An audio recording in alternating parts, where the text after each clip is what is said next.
Hey bees, I'm Marie from Humblebee and Me, and today we are making some really lovely, fresh, gorgeous smelling lavender and spruce bath bombs. I decided to play with these a bit in the color department, so they are 3 colors. We've got the white, and then we've got some purple, of course, for the lavender, and some dark green for the spruce. Now the dark green mica that I chose, I don't have a lot of green micas, oddly enough, kind of came out a lot more of a gray green, which actually works out pretty well for the color of spruce, though it's not a it's not maybe the most cheery of colors, but I still really love the way that these came out. If you're unfamiliar with making bath bombs, they're basically a dry version of that baking soda and vinegar volcano that we all used to make in science class in the 2nd grade. And so we have baking soda, that's our base, and then instead of vinegar, which is liquid, so obviously wouldn't make a solid bomb, we are using a combination of citric acid and cream of tartar as our acids. And then when you combine them, you have something that when it is combined with water, it goes. Now I am using a spherical bath bomb mold, and this is one that I got from Windy Point Soap Making here in Calgary. If you are new to making bath bombs, you might want to stick to pressing your bath bomb into something like a measuring cup, or if you don't have a bath bomb mold, just pop it into a measuring cup, that works too. Because using a spherical bath bomb mold is a touch more finicky than using a measuring cup and just sort of not needing the 2 sides to stick together. So a couple tricks. Make sure that when you're piling the the mix into the 2 halves, you're not like ramming it in there. You kind of want to just like lightly tap it in and then push your halves together and then stop. I've definitely seen people do this and then do this, and then as soon as you twist it, you are cleaving the halves apart, which is obviously the opposite of the thing that you want to do. So just push them together, and if they're not perfectly lined up, like, who cares? Push them together, your aim will probably improve over time. And then, hit it with this back of a spoon a couple times to release, and then you should be able to just gently you'll see sort of in more detail what I do when we get into the making of it. But yeah, these things are beautiful. I love the way that they make the bathroom smell. I love the way that they just make the room smell. I left them to dry overnight and came downstairs and like, ooh, what's that lovely fresh, So yes, come on, let's go make some bath bombs. We'll begin by combining our powdered ingredients. So in here we have 416 grams of baking soda, and to that we're going to add 208 grams of citric acid, 76 grams of Epsom salts, and 40 grams of cream of tartar. Give that a good stir here. So up next we're going to add our oils mixture.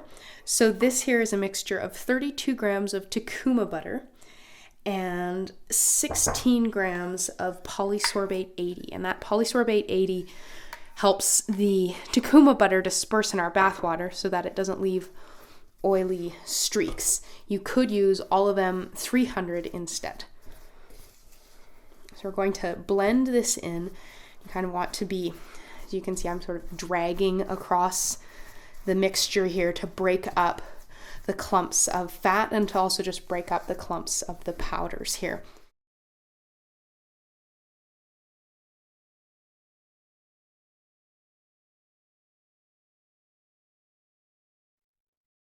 And now we're going to add our essential oils. So this is a blend of lavender and spruce essential oils, and check the description box below for details. I'm just going to get in there with my hands, much like sort of making a biscuit dough. You can kind of reach in there and you can find the clumps a lot easier with your fingers, and now that the oils are sort of well dispersed, it seems to go a lot faster once you get your hands in there. Once your mixture sort of has the consistency of like a biscuit dough perhaps, before you've added the milk, you can give it a squeeze here and it should hold together a bit.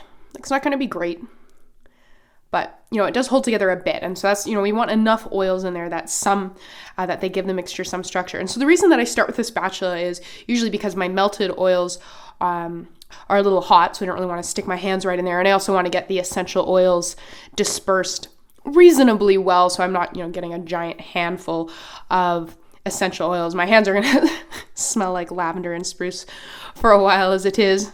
Not a curse, and of course easily avoidable by wearing gloves, but I like the tactile experience of being able to really feel what's going on here, which is harder to get with our gloves. So our next step here is getting this to the moisture phase that we want. So we've got 2 different liquids we're going to be using, witch hazel and isopropyl alcohol 70%, both in mister bottles. So we're gonna mist and mix. And so make sure, you're just giving a couple mists and then working on dispersing it quite quickly so that it doesn't react too much. And the reason that we are using witch hazel and isopropyl alcohol instead of water is because they react a lot less with this bath bomb mixture than water will. Obviously water works beautifully because that's what we use in the bath. Okay, getting there, but yeah, definitely not there yet.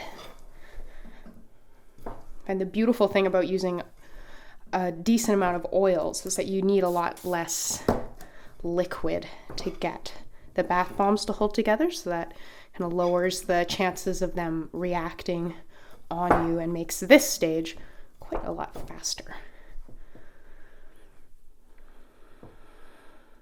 Okay, I'm going to switch to isopropyl alcohol now. Seems like we're getting quite close. And don't worry, the smell of both the isopropyl alcohol and the witch hazel don't come through in the final product. Okay, I'm going to do a test bath bomb. So we have our mold here. This is a 2-inch bath bomb mold from Windy Point. So get a big generous scoop and just a light tap.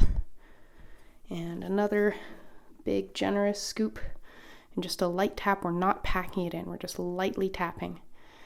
And then press the 2 halves together. Do not twist the mold or you will shear the 2 halves apart. And then we're going to give it some wax and then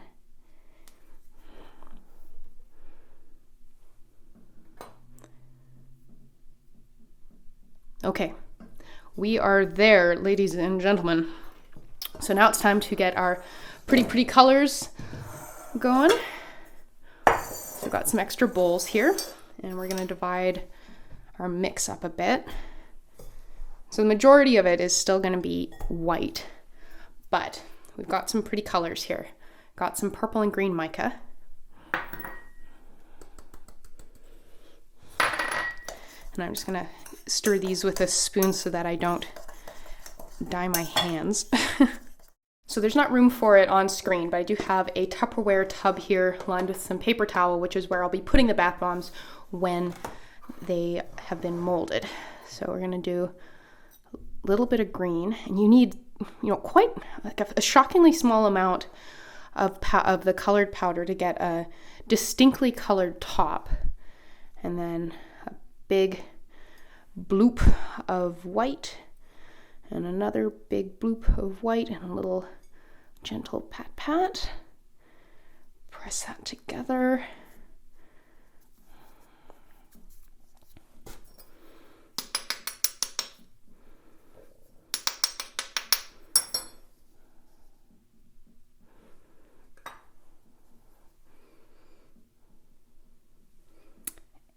And we'll put that down and carry on.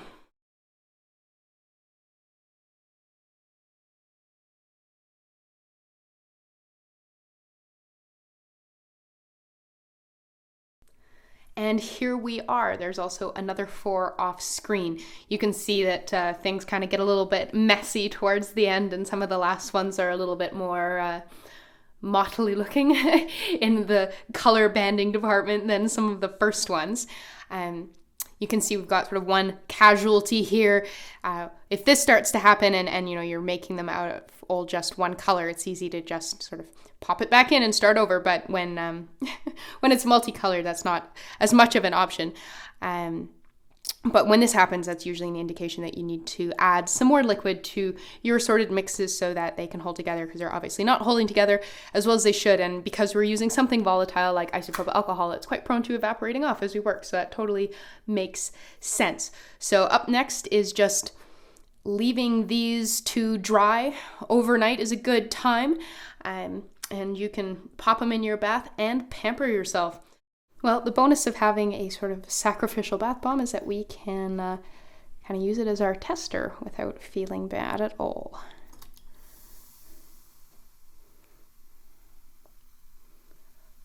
No! Ah, no. Why do I always do this?